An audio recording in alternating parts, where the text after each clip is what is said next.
Welcome to the Talent Development Hot Seat. I'm your host, Andy Storch, and I'm excited that you're joining me today for another great episode and conversation to help you up your game and improve your capabilities in the world of talent development. Today, I am joined by a great guest, my friend Allyson Roote, who is the VP of Learning and Organizational Development at the Bonadio Group, a professional services firm that provides accounting, consulting, and financial advisory services, where she has built a thriving L&D function from the ground up, something we're going to get into today.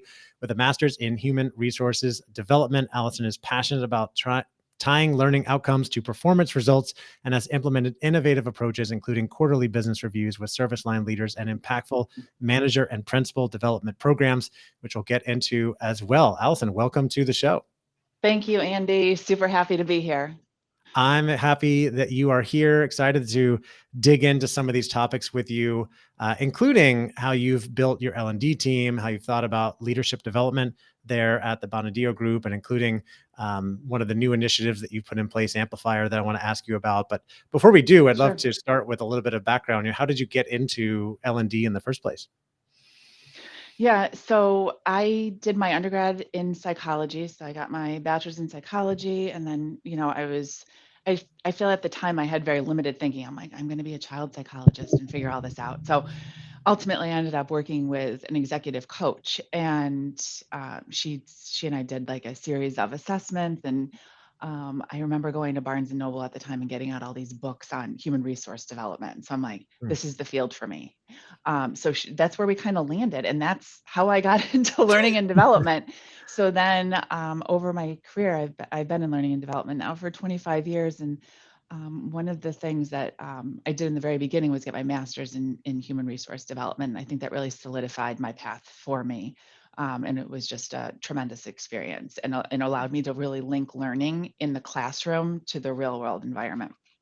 It's a big shift from child psychology to human resources and learning and development. I'm sure there's some connections there, but Mhm. what I'm really curious about is it sounds like at a pretty young age, you ended up working with an executive coach, which sounds rare to me. How did that come about?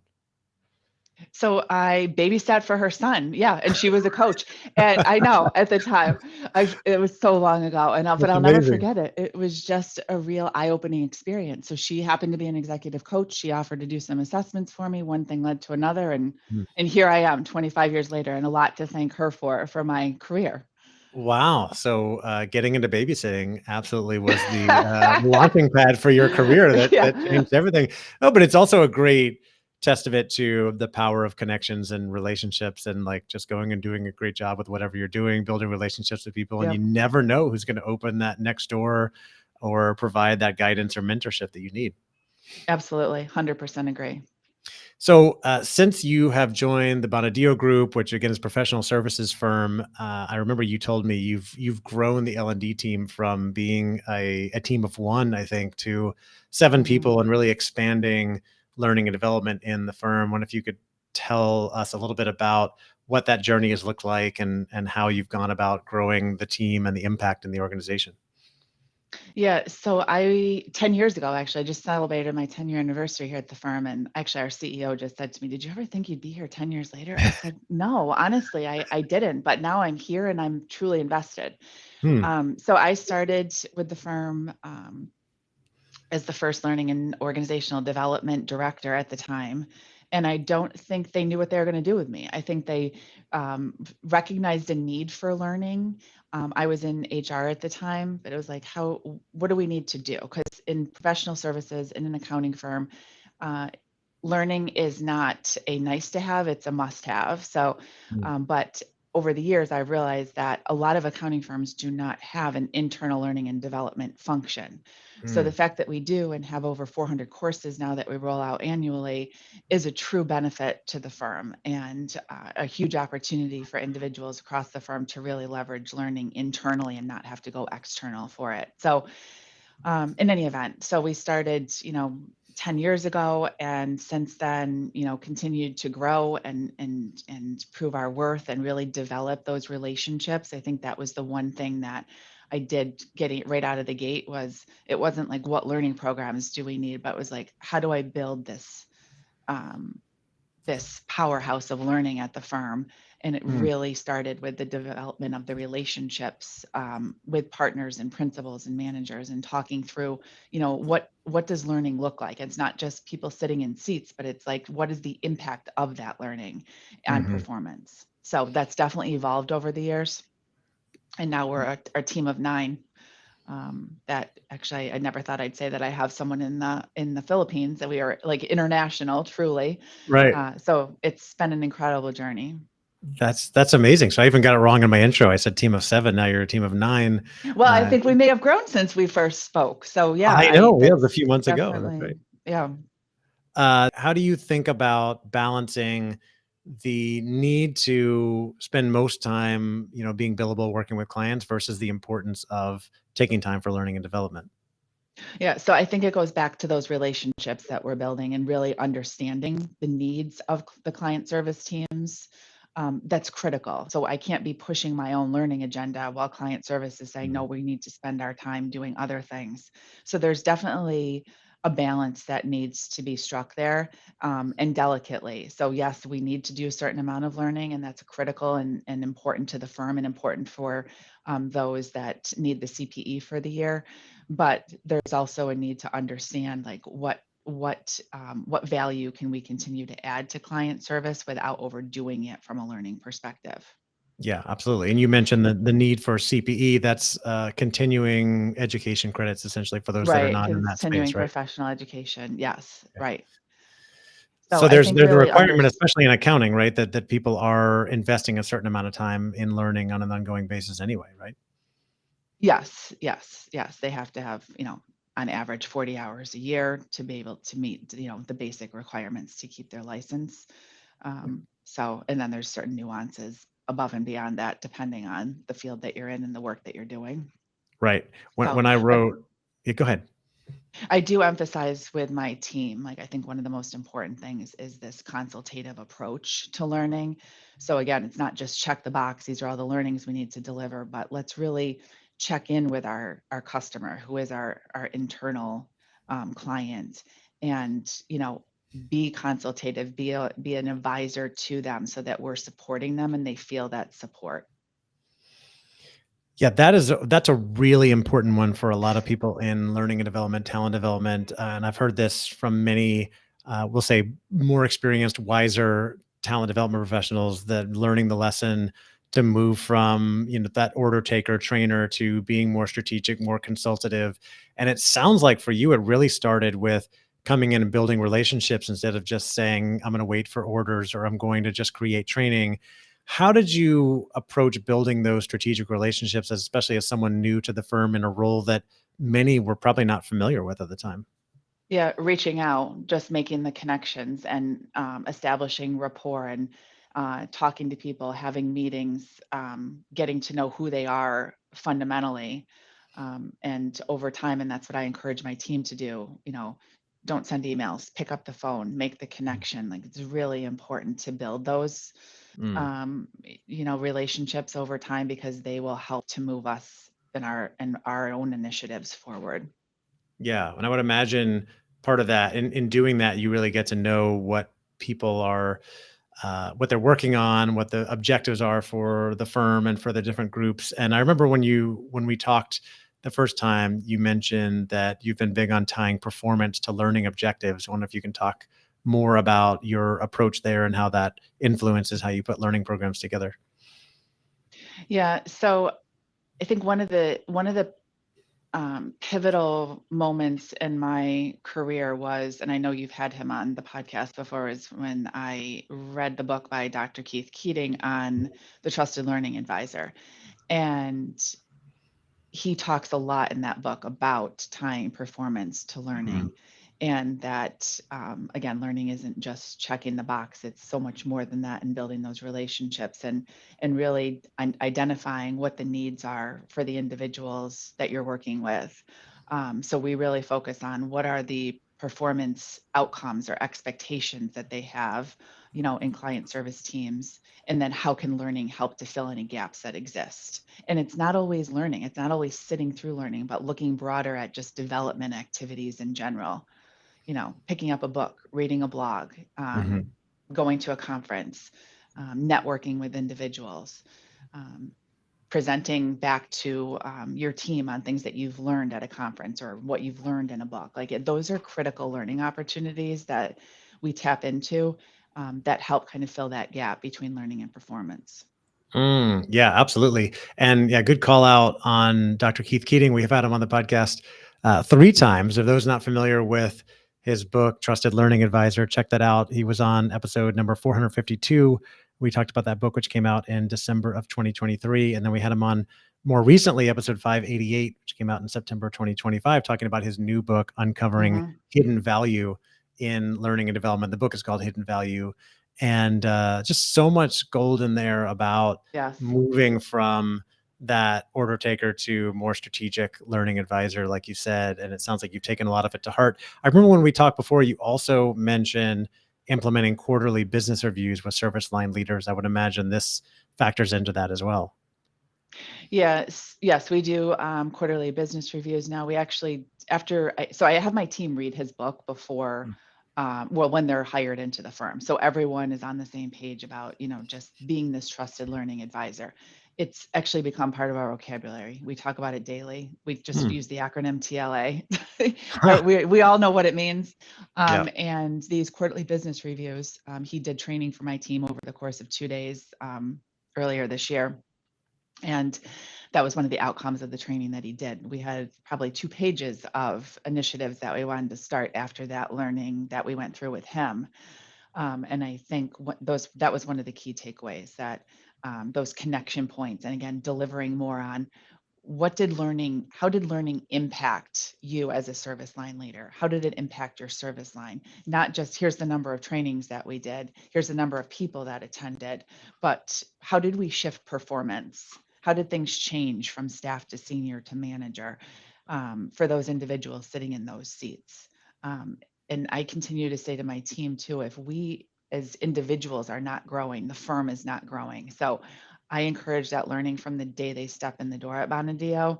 And it's something that will hopefully carry with them, throughout their career. That's fantastic, and I would imagine something we didn't talk about before, but as you know, I'm big on this concept of building a personal brand. I've got a new book on that topic as well, owning your personal brand. And I've been thinking about it more and more, not just from an individual perspective, but from a group or team perspective as well. And I'm curious if you've thought about how that has elevated or impacted your brand within the firm by doing those quarterly business reviews, having more of those conversations, focusing on those numbers, and taking more of a strategic approach.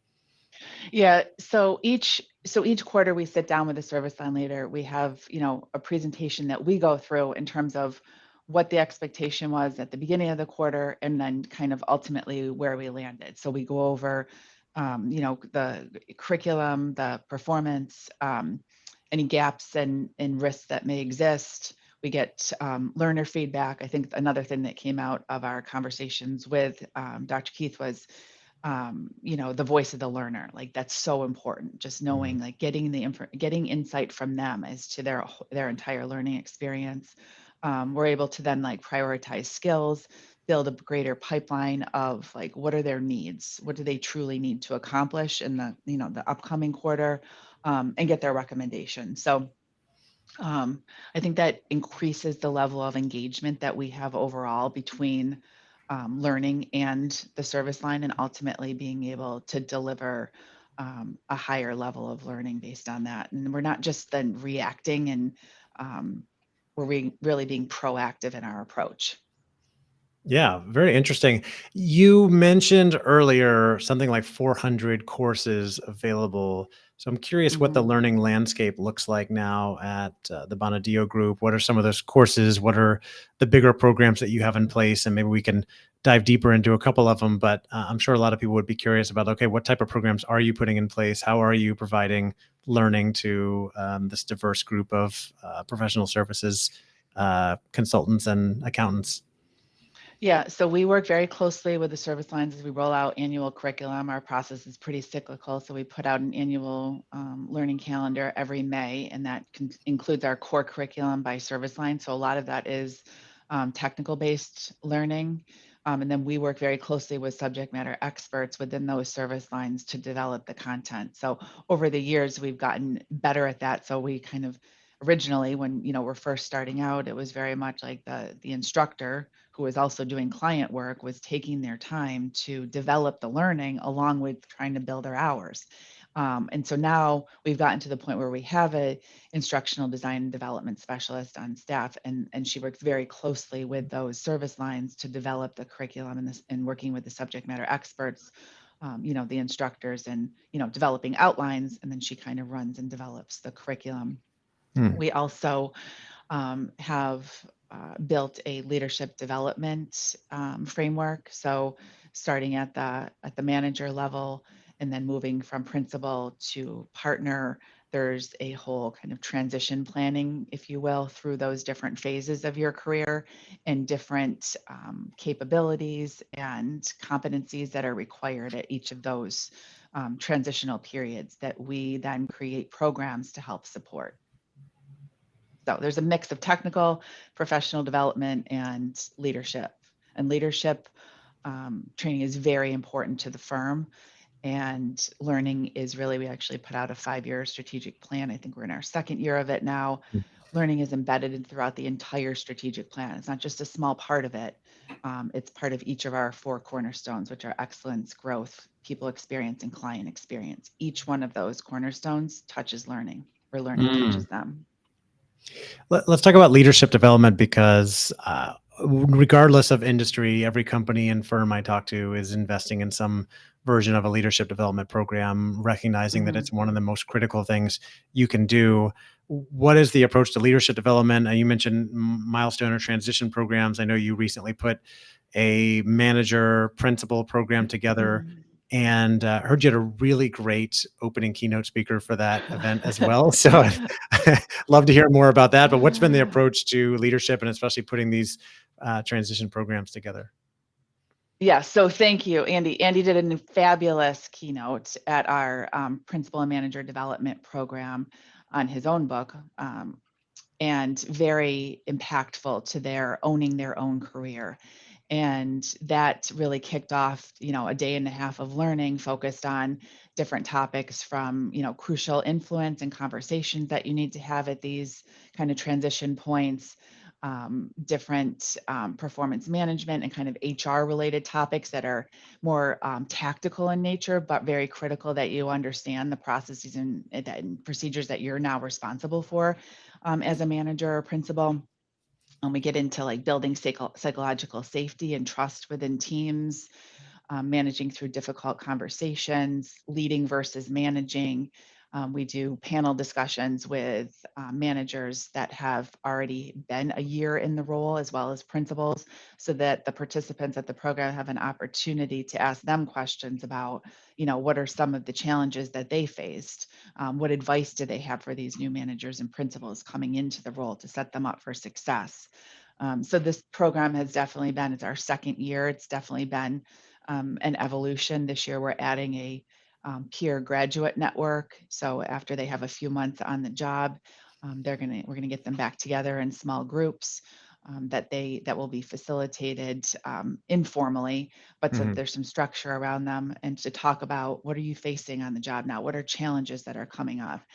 What are other challenges that other people have faced that are similar, and how have they worked through Mm. them? You mentioned one of the components of that was managing versus leading. I'm curious what that looks like and what are the main things that you want people to get out of that? Because that's a Yeah. subject I'm certainly curious about. Yeah, so that managing isn't just checking off a checklist, and there's tactical behaviors that yes, you have to do, and there's things that have to get done, but it's not just following a checklist and crossing things off. It's being a leader and showing up and being a role model and demonstrating um, for yourself how you want your team to live. So I think I don't know if it was you or another podcast I listened to where someone said it really resonated with me. It was that the language we use creates the culture. So Mm, that communication is so important. So I feel as though each team, as a leader, you have a microculture that you're creating within your mhm. team. And ultimately that rolls up to the larger firm culture.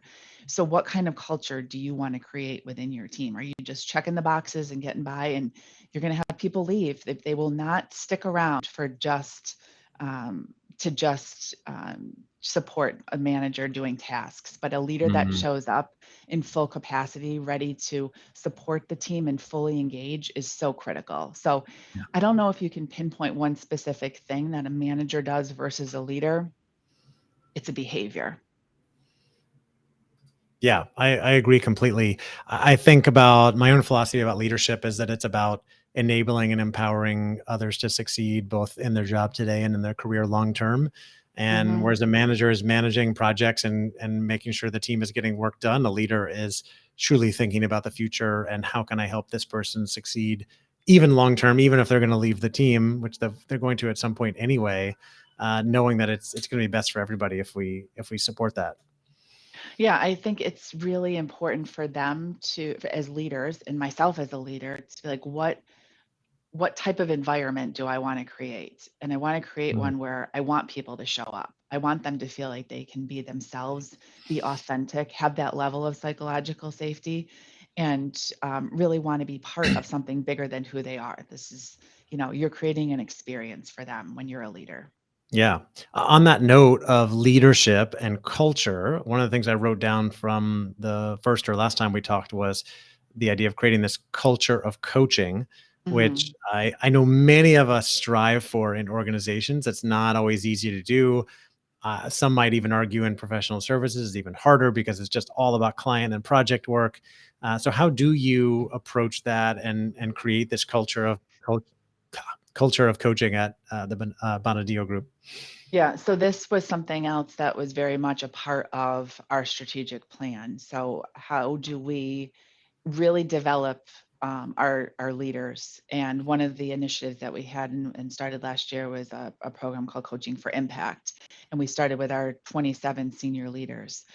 Really critical to start at the top. Like if you start in between, it's not going to work. Those middle management levels, you have to have the buy-in at the top and then cascade it down. So we built out Coaching for Impact, and then we created, now what we're doing is a coach ambassador program.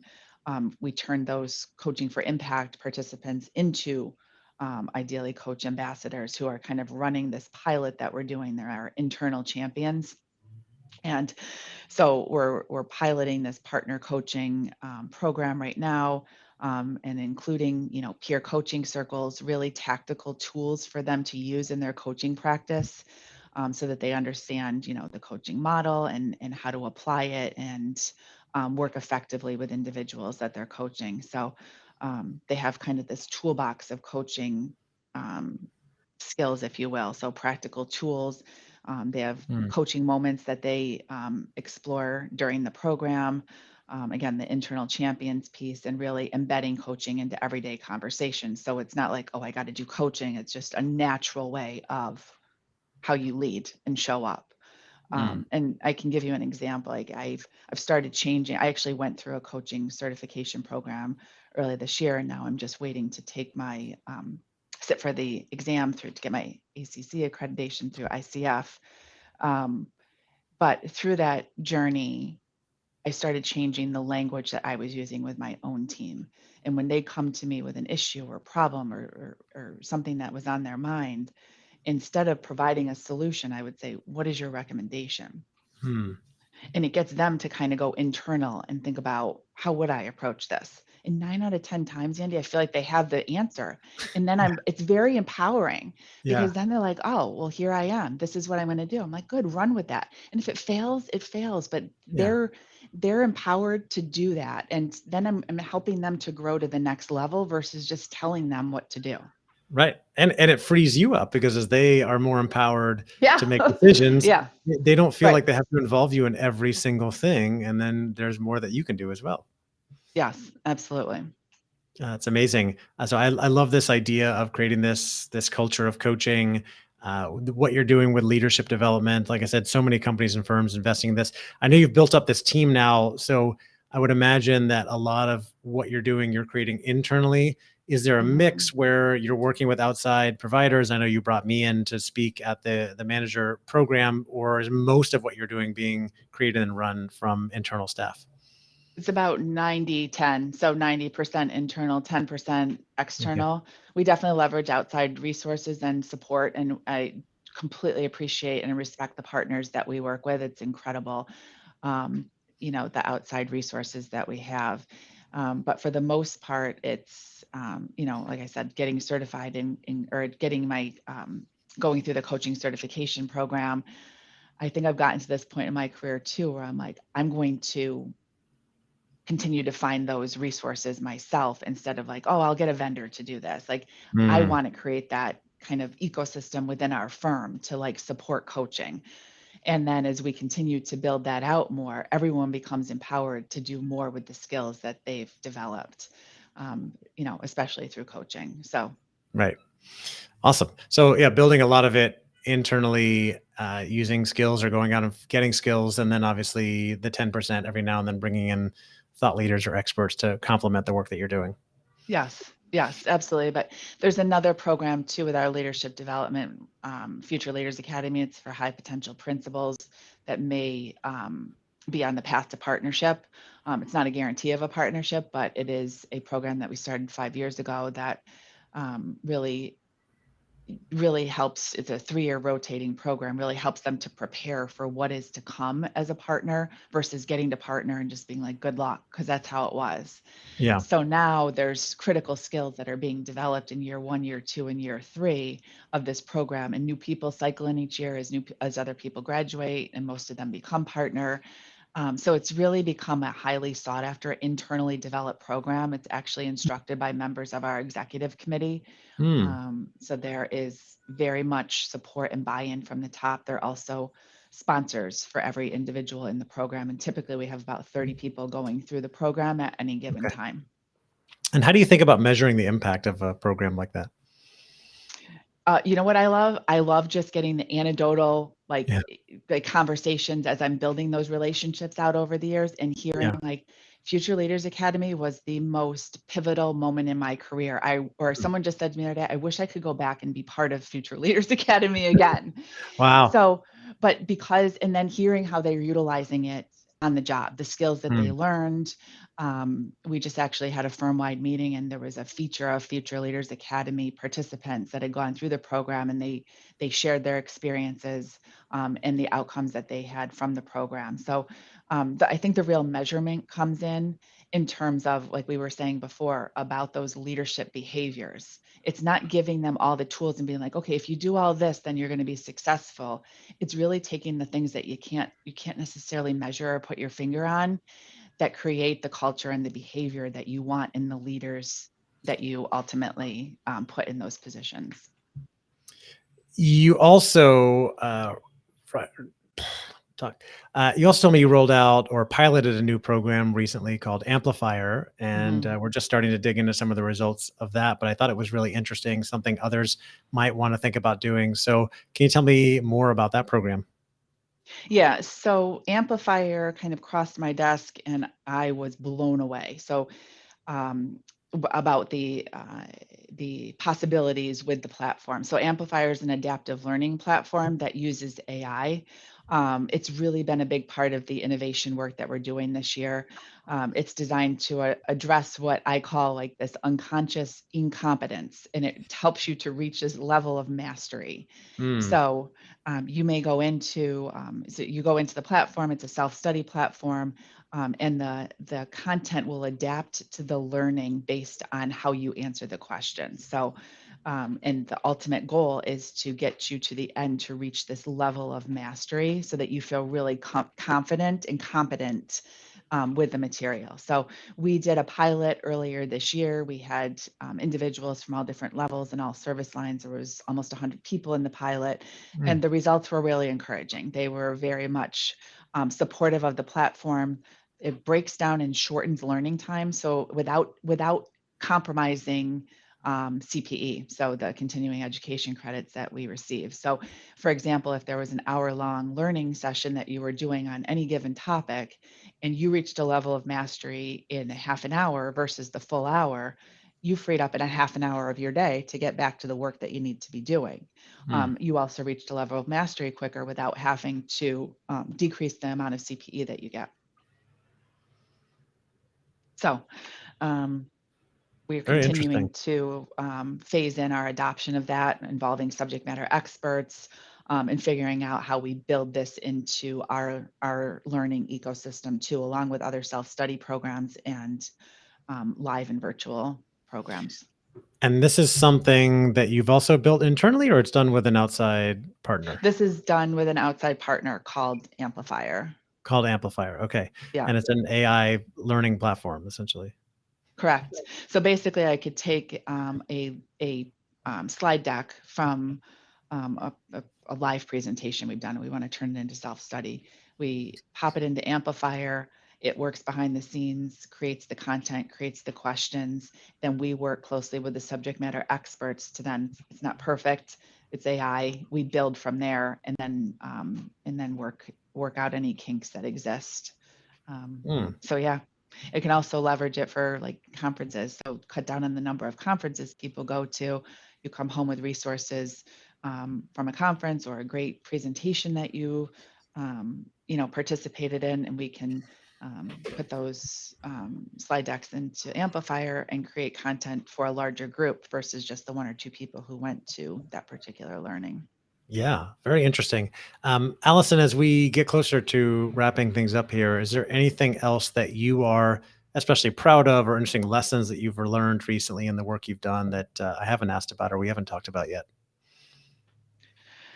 Oh, that's a great question. I think I'm especially proud of just this team and where we're at right now. When I reflect, as I kind of did just a few days ago, because of being here 10 years, it was just where we've come from and where we are now is just night and day. And I'm just very proud of the great team that I have, because nothing would get done without the power of this team. And they're just super supportive, super collaborative, and ultimately wanting what's best for the firm. It's never Mm. been a me mindset. It's about what's for the greater good of the firm. And Yeah. and like I was saying earlier, we never want to push out programs just because we think they need to happen. It's what is going to be the greatest impact that we can make at the firm. And if we need to step back a little bit, then that's fine. Right. Makes sense. And flip side of that, have there been any mistakes or failures you've had along the way that have provided interesting lessons that you've learned from?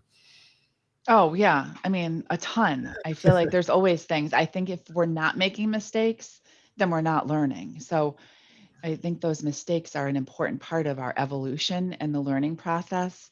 And there's always things that have like training sessions that have failed, or I've executed too quickly without doing the work that needs to be done up front.